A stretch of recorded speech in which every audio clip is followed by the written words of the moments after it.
Episódio de hoje: o maior muquirana de Capão Bonito. Olá pessoal, sejam bem-vindos a mais um vídeo do nosso canal de histórias fantásticas e de terror. Hoje vamos contar mais uma história bizarra que aconteceu em Capão Bonito. Capão Bonito, interior de São Paulo, um lugar onde a realidade e o sobrenatural se encontram.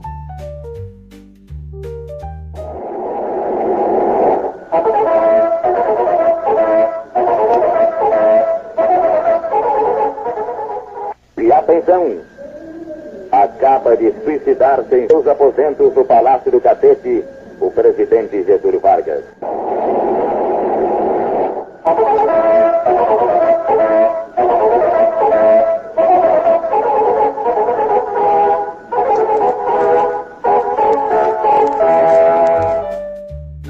Estamos em 24 de agosto de 1954, dia do suicídio do presidente Getúlio Vargas, no Palácio do Catete, no Rio de Janeiro. Foi uma comoção nacional e, em Capão Bonito, todos saíram na rua para comentar com seus vizinhos. José Argemiro de Almeida, conhecido como Zezinho Mão de Vaca, tinha esse apelido porque não abria a mão nem para cumprimentar, era muito avarento. Dizem que um dia atravessou a nado o Rio das Almas com 2 sonrisal nas 2 mãos e não dissolveram. Zezinho Mão de Vaca tinha muitas histórias sobre seu modo de vida caíno. Era uma excelente pessoa, todos gostavam dele, mas tinha esse defeito terrível de gastar quase nada. Seu modo de vida era paupérrimo. Sua casa, muito velha, foi herdada de seus pais. Os móveis também. Não tinha energia elétrica nem água encanada. Usava lamparina a querosene e água do poço. Muito menos rádio. E não ficou sabendo da notícia da morte do Getúlio Vargas. Zezinho estava fazendo um café por volta das 9 horas e escutou um tumulto na rua. Foi ver o que havia acontecido e ficou muito triste, pois gostava muito do Getúlio. Tomou seu cafezinho ralo e foi ao armazém do seu Farid escutar o rádio e saber mais notícias do ocorrido. Zezinho Mão de Vaca tinha o hábito diário de ficar no armazém, sentado em uma mesa próxima ao rádio, ouvindo música e notícia. Ele também lia jornal velho, usado para embrulhar mercadorias. E como era agiota, as pessoas que precisavam de dinheiro sabiam que ele estava lá. Nessa terça-feira, a cidade estava muito movimentada e muitos o procuraram para empréstimos.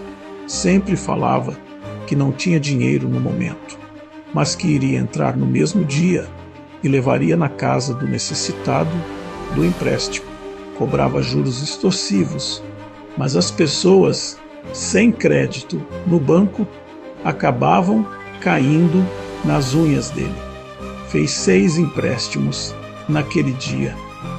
Quando seu Farid estava para fechar o armazém, convidou Zezinho para jantar às 19 horas, prometendo servir arroz com frango. Pontualmente, Zezinho estava batendo palmas na casa de seu anfitrião. Conversaram um pouco e foram jantar. Naquela época, a luz elétrica era muito precária e de repente apagou. Demorou uns 10 minutos para voltar. A esposa do seu Farid achou muito estranho os dois estarem sem calças e perguntou horrorizada o que era aquilo. Os dois disseram que era para economizar as calças. Um cumprimentou ao outro, parabenizando pela atitude de economia. Ao terminar o jantar, Zezinho Mão de Vaca perguntou por que foi servido só arroz e não tinha frango. Seu Farid chamou sua esposa e mandou trazer o frango para comer alguns grãos de arroz que tinham caído no chão durante o jantar. Eles se olharam e, mais uma vez, se cumprimentaram, aprovando a atitude mesquinha do outro. Todos os dias, por muitos anos, Zezinho estava lá cedo, sem gastar nada, ouvindo rádio e fazendo seus empréstimos aos desesperados. Nunca deixou de receber nada. Era uma sarna para fazer cobrança. No dia de receber, Zezinho não esperava a pessoa ir pagar. Ia receber na casa e nunca saía de mãos abanando. Levava qualquer coisa como adiantamento do pagamento se a pessoa não tivesse dinheiro. Um cacho de bananas amadurecendo, roupas velhas, panelas, o que pudesse levar. Nunca perdeu nada. De alguma maneira ele sempre recebia. As histórias de sovinice de Zezinho viraram lenda na cidade de Capão Bonito. Dizem que ele nunca quis casar para não ter gastos com esposa e filhos. Tinha 2 irmãos que não se davam bem com ele, por ser pão duro. Eles, ao contrário, sabiam aproveitar a vida, sempre viajando e comendo do bem e do melhor, sem medir esforços. Zezinho não ligava para as brincadeiras que faziam com ele. Perguntavam se era verdade que, quando tinha dor de cabeça, amarrava um barbante no comprimido e, quando sarava, puxava de volta para usar várias vezes. Ele sempre ria das piadas, mas a maioria das pessoas acreditava nelas. Mas também era aproveitador dos incautos necessitados de empréstimos. Certa vez uma pessoa perguntou quanto era o juro que ele cobrava. Zezinho estendeu a mão, dando a entender que era 5%, então aceitou a condição. No mês seguinte foi pagar os juros de 5%. Zezinho, mão de vaca, falou que tinha estendido a mão no sol e a sombra também contava, e somando dava 10%. Outra vez uma pessoa perguntou se poderia emprestar um valor. Zezinho disse que sim. Passado um mês, foi cobrar a pessoa que havia perguntado. Estranhando, falou que não havia emprestado nada, só perguntou. Zezinho disse que o dinheiro tinha ficado no cofre, aguardando por ele, e teria que pagar mesmo assim. Era um grande aproveitador dos desafortunados. O tempo passou muito rápido. No dia 3 de fevereiro de 1975, seu Farid estranhou que Zezinho, mão de vaca, não apareceu o dia todo. Por volta das 17 horas, o delegado Dr. Esquivar-me Coelho apareceu para fazer compras e seu Farid, preocupado, comentou que, por mais de 30 anos, Zezinho tinha o hábito de ir todos os dias lá e não tinha ido aquele dia. Imediatamente o delegado, acompanhado de 2 policiais, foi até a humilde casa de Zezinho. Pela janela, viram que ele estava caído na cozinha. Arrombaram a porta e constataram que ele tinha morrido. Chamaram o médico, que diagnosticou que Zezinho havia sofrido um ataque fulminante do coração.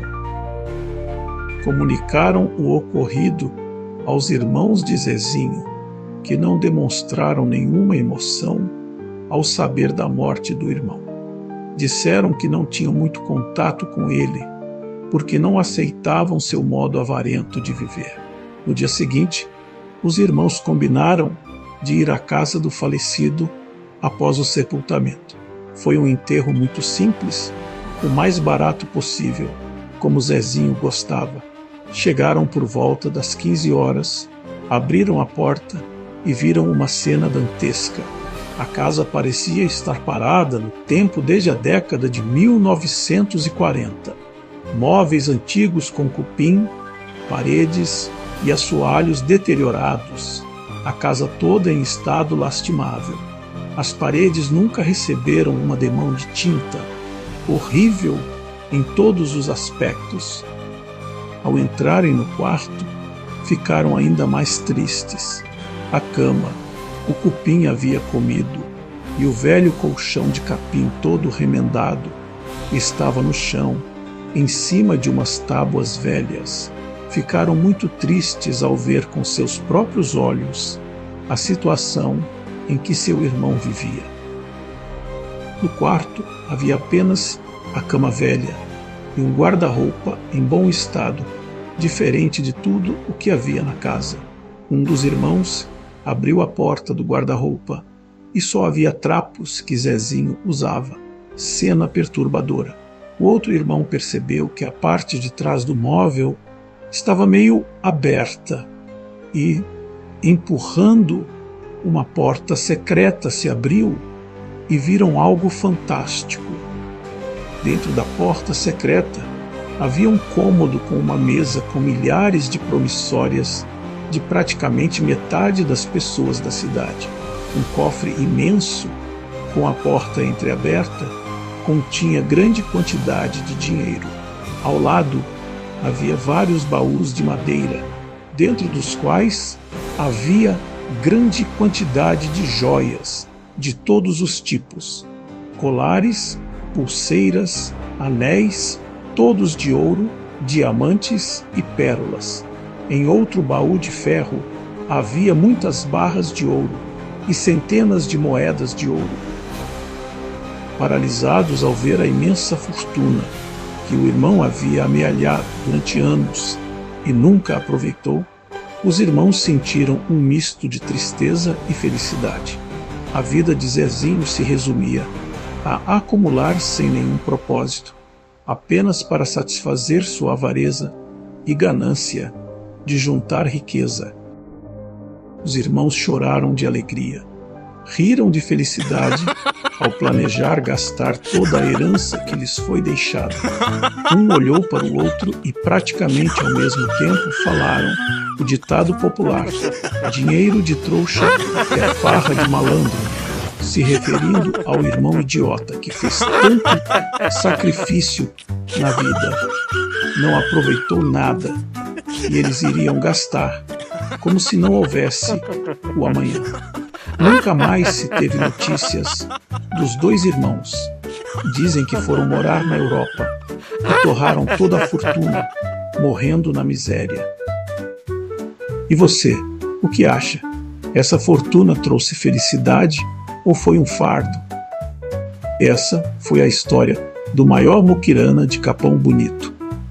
Uma pequena cidade, mas com grandes histórias de arrepiar. Diga você o que pensa disso nos comentários. É lenda ou realidade? Realmente aconteceu essa história que contamos? Se gostou do vídeo, deixe seu like, se inscreva no canal e compartilhe para que mais pessoas conheçam essa e outras histórias assustadoras. Espero você no próximo vídeo, se tiver coragem de assistir. Até a próxima, pessoal!